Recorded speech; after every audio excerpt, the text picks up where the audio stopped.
Richie, take off your Lego beard and join us for the post-show, straight into the post-show, episode number 7. Thank you everyone for stopping by and watching the main podcast. Thank you to our lovely patrons who are watching the show super early. We are here to talk this week about... I've scrolled past it. I forgot what the question was. What is it? What was it? Oh, it was our favourite Stadia Pro games to date. Pro games, yes. So pro games. I've got a list of pro games, gentlemen. We've been teased and we've been treated to many pro games, more than I think we'd have ever expected to get at this point in Stadia's life. If we're on month 9, 10 of Stadia, I wouldn't be surprised if we had like 10, maybe 15 pro games at this point. But instead, we've got tons of them. Now, let me give you a rundown to start with. We've got, I don't think they're in alphabetical order. No, they're certainly not. We've got Crater, Monster Boy and the Curse Kingdom. We've got Steamworld Dig. We've got West of Loathing. We have Destiny 2, Guilt, PUBG, Steamworld Heist, Steamworld Dig 2, Steamworld Quest, Hand of Gilgamesh, The Turing Test, Little Nightmares, Power Ranger, Battle for the Grid, Super Hot, Panzer Dragoon Remake, Orcs Must Die 3, Metro 2033 Redux, Just Shapes and Beats, Strange Brigade, Rock of Ages 3, Make and Break, Super Bomberman Online, Gunsport, Hitman Complete First Season, or Hitman 2, depending on which version you've opened up, Hello Neighbour, Metro Last Light Redux, and Ember in Early Access. Woo! What a list, and it's only September. Gentlemen, what have been your favourite pro games so far on Stadia? Tom, you can kick us off. Think back through that list. I think it's easy for me, to be honest with you. Like there's so many great titles that we've had actually as pro games that I never would have played before. But for me, it's pretty easy to pick out the ones that have sort of like stuck with me. So I would jump in. You have froze. Favorite of the pro games. Start that sentence once again. Farming Sim. You want me to start that You're sentence back again? now, yeah, please. What is happening? It's pretty easy for me. 100, like there are a load of pro games that we've had, but it's just there's one that I've stuck with 100% of the way through, and I've really enjoyed it, and that is Monster Boy. Like I literally had to start it and play it all the way through to the end once I was into it. It's just so good, so good. Yeah. I can't say much else for it. I absolutely love Monster Boy. I wish I could say the same. Like, I've enjoyed it. Are you a Monster Boy, Chris? Yeah, do I though? Until I finish it and I can put it to the side and I can look back with rose-tinted glasses, then I'll make my decision. But at the moment, after last week, yeah, we're not in a good place, me and Monster Boy right now. Richie, how about you? Which pro games have surprised you the most and you've had the most fun with? I'm finding it really hard to pick, to be honest. There's a lot of games that I've really quite enjoyed for short periods of time. Mm-hmm. Just right, was Lost Words a pro game at any point? Because I bought it, but I feel like it came out on pro as well. No, because I don't have it. I think it got a discount potentially. Right, okay. Early doors, but I don't own it, so it's not, hasn't been. So for me, in terms of the most fun I've had with the pro games, there's two that are kind of standing out to me for different reasons. Well, actually, not really for different reasons. The PUBG and Orcs Must Die 3. Remember, do not bail from the vehicle at full speed. Oh, you sure? Oh, dear. Are you still dead? Yes, we're all dead. Well, this is why we don't drink and drive. Oh, Richard. Must Die 3. So when we were playing PUBG together during the Content Creators Cup, that was really cool. That was really fun. I really enjoyed it at the time. Didn't enjoy it playing solo. Yeah. Which is where there's a slight difference with Orcs Must Die 3, where that game I was genuinely surprised at how much I enjoyed playing. Yeah, right. Orcs Must Die 3 is great. I'm going to go with Orcs Must Die. Orcs Must Die 3. Wonderful. Chris? What about you? Looking at the list, there's still a few of them that I've not had a chance to get around to yet. I actually even just this past week jumped into Power Rangers Battle for the Grid. Again, I'm not really great with fighting games. I just kind of mash every button, and it seems to work in Power Rangers. You can't block in that game that I'm aware of. I even looked at the control list, and it just looks like you just go hell for leather on it and see if you come out on top. So in terms from a button masher's perspective, that's good. But there's loads of them I've not even got around to playing. Like me and I think Richie said in previous weeks, we've not played Guilt yet because that was going to be one of our Let's Play series games as a collective. And obviously lockdown forced us to rearrange our plans. So we'll get to that one day. Same with Little Nightmares. I think that's scheduled for a horror Halloween special stream almost. In terms of the games looking at that list, though, that I've honestly genuinely been surprised and had a lot of fun with. I'll echo Richie's sentiments for Orcs Must Die 3. But Strange Brigade, I had loads of fun with. And as I say Strange Brigade, I'm also thinking Zombie Army 4's not on the list I'm looking at, and that was a pro game as well, right?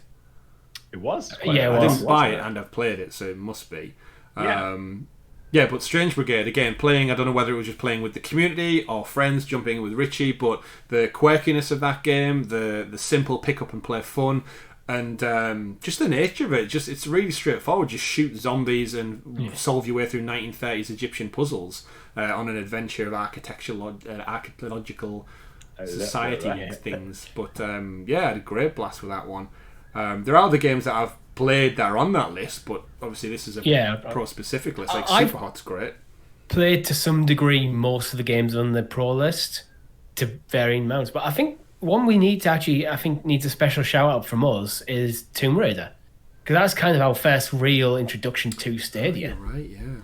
True. I've just realised the list I'm looking at is the list of all the games you can claim right now in September. That's why we're missing certain titles.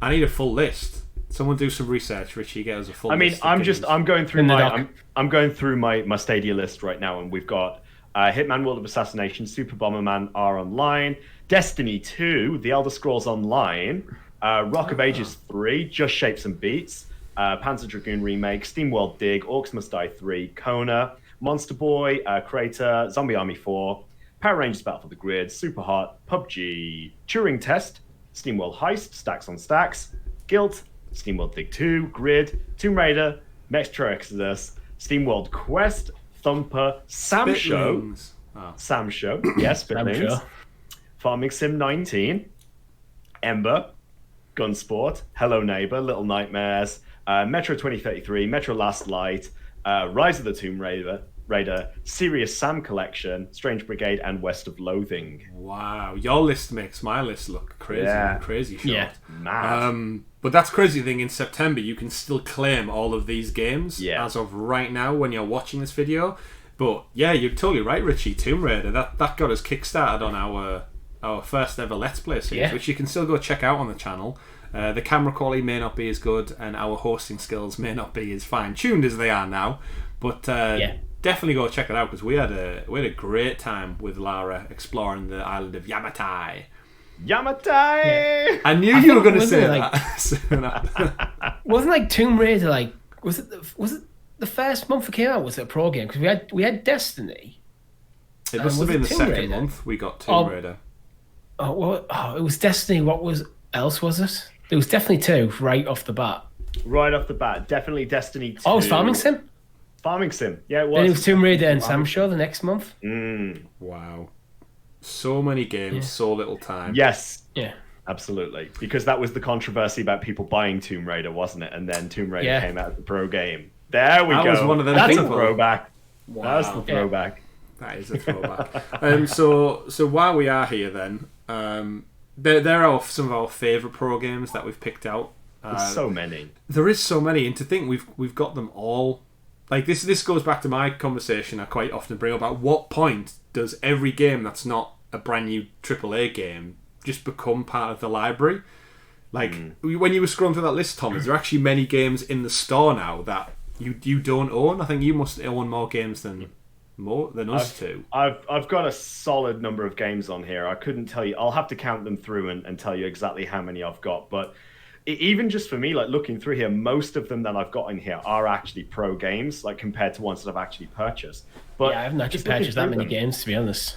I'm looking through some of these in my list, and I'm thinking like value for money, like compared to like the monthly sub fee. Some of these games have got such longevity, like Elder Scrolls Online and Destiny 2. There's so much content in those games, and replayability, continuous playability. Things like Grid as well. That Yeah. I'm not into racing games, but when I did jump into Grid once or twice, and it's like that game is actually pretty awesome as racing games go. Graphically, it's stunning, and I also think racing games like that, they do have a lot of longevity because they're kind of the sort of games you would traditionally probably just leave installed and jump in when you've got time for a couple of races. Yeah, when you get that, over when you a get span that of itch. years. Yeah. And I really think one of the biggest things we should point out, we have our From Purchase to Play series, but I keep seeing people bring it up on Twitter. The value in pro games is definitely there in terms of you pay your sub and you claim your free games. One of the things that I think is quite often overlooked is the fact that we don't have to delete them. So these games are ever present in our library. So like you said there, Richie, if you have an itch to play Grid, you can go do it now and you're playing Grid within 2 minutes. You're not going onto your console going, I kind of want to play that game, but I'm going to have to re-download it, reinstall it. That's going to take like an hour or so, 20 minutes or whatever. And by then you can't be asked, you've played something else that's on your home screen. The benefit of pro games and Stadia combined together is that quote-unquote Netflix model we don't like to use, where you literally click to play and you're in watching the episode, playing the game without any worry. It's almost like a half step towards the Netflix model because not everything's free. The one problem, Chris, is I was trying to find Grid so I could open it up while we were talking at the show, to demonstrate how quick it was, because the UI is so simplistic. No, you can't. Keep scrolling. That's something they need to work on. So that's the downside of having everything just at your fingertips. You don't only have like 5 or 6 games on there. To be I've got honest like with 30 or something. I didn't count, but at this point now, I actually think it's easier to launch games on my Chromecast from my phone because of like if I just put it into list view and scroll down, find the game and hit play. It's easier that way than me getting my Chromecast and my controller and navigate right. And the on the browser, the default ordering is based on when you last played them. So something you haven't played in a while, it takes a bit of scrolling. I wonder what's at the back end of my list, right at the other end of that long column. What have I? Mine's not Rise of played? Tomb Raider. Rise of Tomb Raider is last for me because I don't think I've actually ever opened the game. Yeah, I'm with you there. I've got Rise of the Tomb Raider is all the way at the end of the list. Is that because we're keeping that for our next Let's Play series when we can finally all get back together? We did always plan to do all 3 Tomb Raiders, but we did one and moved on. Who'd have thought it would have been one a year? Yeah. Well, there you go, Patreon subs. You've heard that here first. Yeah. Sort of. I'm pretty sure we said it during the actual series itself. Yeah. Probably, yeah. If it wasn't for lockdown, and probably several times in the podcast. Yeah, if it wasn't for lockdown, we would have finished them all by now. It's true. It's true. Damn lockdown. Reaffirmed, reconfirmed. At some point, it will be done. It will be done. Yeah. Indeed, it will. There you go. Are there any games in the library that aren't pro games that probably should be now? Realistically. Yeah, Kine. Oh god, yeah. That is that one of the I don't want to say worst because obviously it's really hard to make games, but in terms of what's on the store, is that everyone's like least interesting game that exists? I think so. I think if you actually saw the data, if you saw the numbers, I would imagine that is probably going to be the least purchased and least played game on the platform. It is nothing against the dev team in any way whatsoever. It's just I just don't think it stacks up compared to everything else that's on the library, and it's just I think it really goes for a niche audience. For me, there's one I'm going to point out. I don't think it's right for a pro game, but maybe a significant discount, and that's Attack on Titan. Oh. Yeah. It's currently $54.99, and it's probably a perfectly good game, but anime-based video games don't have a good reputation at all. Do you know what, Richie? I think you've actually just trumped the answer that I just gave because I didn't even think about Attack on Titan, but now you've said it, I actually think you're right. Based on that price alone, there is it doesn't no need to way. be a pro game, but its base value shouldn't, for me, if you want people to play it, if you want people to give it a chance, because if you're not into anime, you're probably just going to give it a hard pass. If you're into anime, you've probably played anime-based games before, and so you're going to give it a hard pass. Yeah. So you kind of need to sell it, and I think $54.99 is steep. I read the manga, I watch the anime. It's like I kind of should be your audience for this game. Well, in addition to that, if you're a die-hard fan of Attack on Titan and you've played like the first game and you're invested in getting the second game, you've probably already purchased it on another platform, played it, and put it in back of the shelf where it's gathering dust. So the screenshots on the store don't really sell it, to be honest. Anyway, pro game wise, any titles that you think we could possibly see coming in the future? What about Jotun Valhalla Edition? I always think of the ones that are around about the £10 to £15 mark. Prime themselves very well for potentially going on to Pro. Lara Croft Temple of Osiris. Doom. Lost Words. Yeah, Doom. I could see. That was I think one of my earliest predictions that Doom 2016 would be a Pro game. Yeah, I mean, before. If we look at the store in itself, surely the algorithm to work out is which games came out last month that everybody bought, and then we're going to piss them all off by dropping as a Pro game the month after. That's the algorithm that Google use, right? I kind of think of, like, from the publisher's point of view, what are the games that we want more people to get to give it a go where it can still make money in game? So I'm thinking maybe Mortal Kombat. Okay.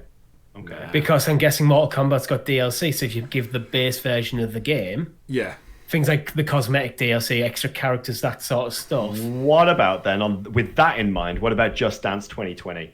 Because 2021 is going to be coming out. And it's not coming maybe... Yeah.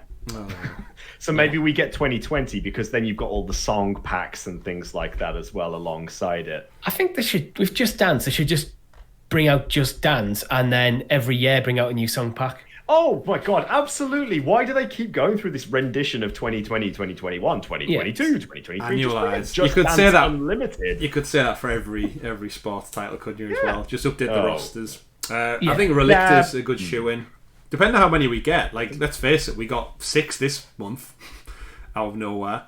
It's really hard to know. We could still be getting Dead by Wolfenstein Youngblood, maybe? That's kind of been sat there, 25 quid for ages. It didn't really do much to set the world on fire, that game, did it? I wondered whether we might get something like Darksiders Genesis at this point, because it was pretty early on in Stadia's life cycle, but we haven't heard much about that since. So I wonder whether that'll come up as Pro at some point soon. Yeah. Either way, I think we can all Trials agree. Rising. That's another one. No, we're just naming games now. I think either way, I think we can all agree that Stadia Pro has definitely shown its value for money. It's definitely worth it, especially the fact that you can still jump in and claim 20 plus games in September rather than having lost them. Like, if you think about PlayStation Plus and Xbox Games for Gold, if you miss the window, you're out. Too bad. Whereas I think the way these kind of just hang on, that's why it gives me that Netflix model vibe.